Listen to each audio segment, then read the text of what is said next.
স্কটল্যান্ডের এডিনবার্গ থেকে অন্তত তামিম ইকবালের বোর্ডের জন্য এসেছে সুখবর। কার্যনির্বাহী পর্ষদের সভা থেকে তাকে যে আনুষ্ঠানিকভাবে স্বীকৃতি দিয়েছে আইসিসি। তবে সঙ্গে জুটেছে একটা অস্বস্তিও। টেস্টের পর তার দল যে হেরেছে জিম্বাবুয়ের বিপক্ষে সিরিজও। অবশ্য বলতে পারেন দুঃসময়ের বন্ধু জিম্বাবুয়ের বিপক্ষে হার নিয়ে এত শোরগোল কই।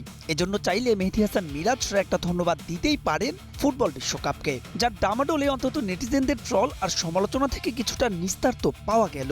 অবশ্য তাতে মোটেও কমবে না টাইগারদের এমন অদ্ভুত কীর্তি। ট্রু আর বাউন্সিং উইকেটে ক্রিকেট খেলাটা শিখে গেছে বাংলাদেশ। ঘরের মাঠে টানা 4 ওয়ানডে সিরিজ জয় অন্তত সেই বিশ্বাস করেছিলেন সবাই। তবে মূল চ্যালেঞ্জটা যে ভিন দেশে সেটাও জানা ছিল সবারই। আর যেখানে জিম্বাবুয়ে শিক্ষা এলো লজ্জা হয়ে। যদিও 2002 সালে পূর্ণ শক্তির দল নিয়েও আফ্রিকার এই দেশটির বিপক্ষে ওয়ানডে সিরিজ জিততে পারেনি টাইগাররা। তবে এবারের হতাশা ভিন্ন। টেস্টে অসহায় আত্মসমর্পণ, রঙিন পোশাকে 142 রানও চেস করতে না পারা ব্যাটারদের হলোটা কি?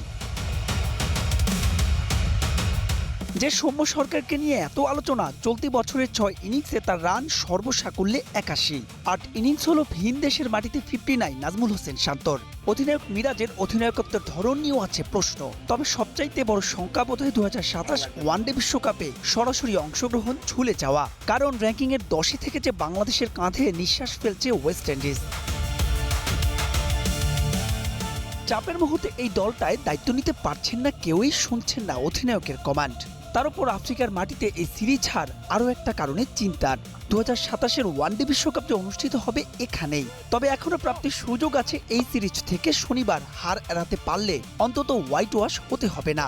সবশেষ যেটা টাইগাররা এই প্রতিপক্ষের বিপক্ষে হয়েছিল 25 বছর আগে।